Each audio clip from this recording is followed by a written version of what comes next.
All that I am or ever hope to be, I owe to my angel mother. Abraham ലിങ്കന്റെ വാക്കുകളാണിവ. Hi everyone, ഞാൻ ഫാത്തിമ ഫാത്തിറ.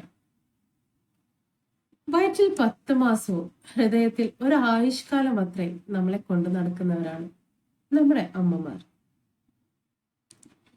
ഈ ലോകം വെട്ടിപ്പിടിച്ചാൽ കിട്ടുന്നതിനേക്കാൾ സുഖമാണ് നമ്മളെ അമ്മയെ കെട്ടിപ്പിടിച്ചാൽ കിട്ടുന്നത്, അല്ലേ? നമ്മൾ മക്കൾക്ക് മാത്രം തിരിച്ചറിയാൻ പറ്റുന്ന ഒരു പ്രത്യേകതരം മണമുണ്ട് നമ്മുടെ അമ്മമാർക്ക്. നിങ്ങൾക്കത് തോന്നിയിട്ടുണ്ടോ? എന്നാൽ എനിക്ക് തോന്നിയിട്ടുണ്ട്.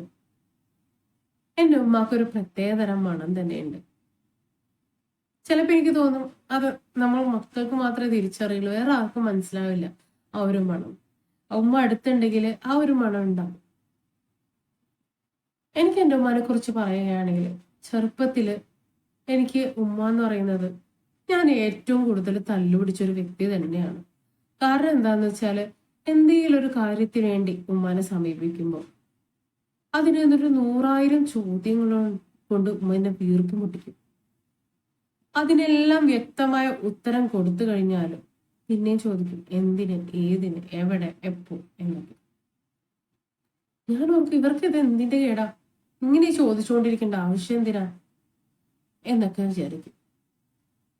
അതുപോലെ വാശി പിടിച്ച് എന്തെങ്കിലും കാര്യം സാധിക്കാന്ന് വെച്ചാലോ, അപ്പൊ ഉമ്മ പറയും, എന്റെ പൊന്നുമോളെ, നീ എത്ര വാശി പിടിച്ചാലും അത് നടക്കൂല, ഞാൻ അത് നടത്തി തരൂല എന്നെന്റെ ഉമ്മ പറയും.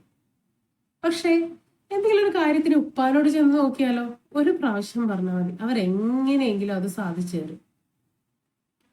പക്ഷെ ചില സമയങ്ങളിൽ അവർ ദേഷ്യപ്പെടും എന്നുള്ളൊരു പേടി കാരണം, ആ ഒരു ഭയം കൊണ്ട് മാത്രമാണ് നമ്മൾ അമ്മമാരെ സമീപിക്കുന്നത്, അല്ലേ?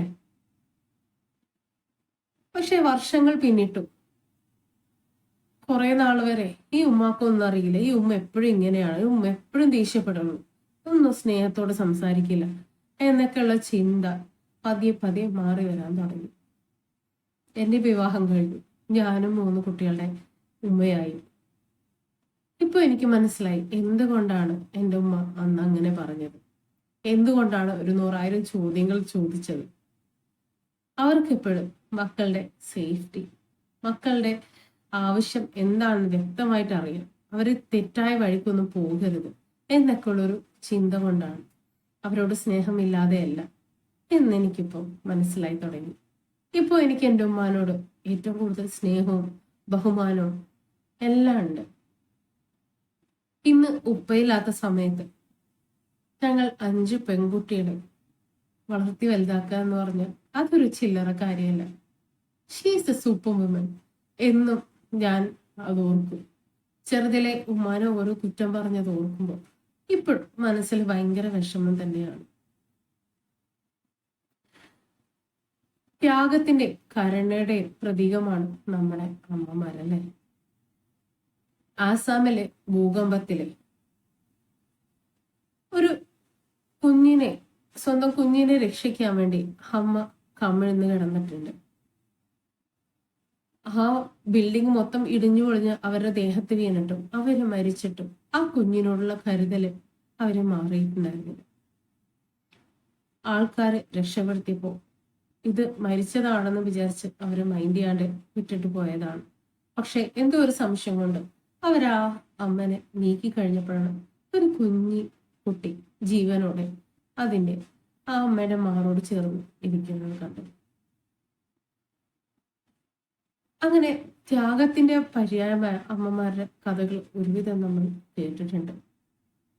പക്ഷെ നൊന്ത് പ്രസവിച്ച സ്വന്തം കുഞ്ഞിനെ ശ്വാസം മുട്ടിച്ചു, ഭിത്തിയിലടിച്ചു, വെള്ളത്തിൽ മുക്കി കൊന്ന അമ്മമാരുടെ കുറിച്ച് നമ്മൾ ഇപ്പോഴും കേട്ടിട്ടുണ്ട്. നമ്മുടെ കേരളത്തിൽ ഇപ്പോഴും അങ്ങനെ നടക്കുന്നുണ്ട്. ഇവരോടൊക്കെ എനിക്കൊരു കാര്യം പറയാനുള്ളൂ. നമ്മുടെ ഈ നാട്ടിൽ അമ്മത്തൊട്ടിൽ പോലത്തെ പല സംവിധാനങ്ങളും ഉണ്ട്. നിങ്ങൾ ഞെരിച്ചു കൊല്ലുന്ന ജീവന് വേണ്ടി കാത്തിരിക്കുന്ന ഒരുപാട് ആളുകളും ഇന്ന് ഈ ലോകത്ത് നമ്മുടെ ചുറ്റിനുമുണ്ട്. അതെന്ന് ഓർക്കുക. Thank you so much.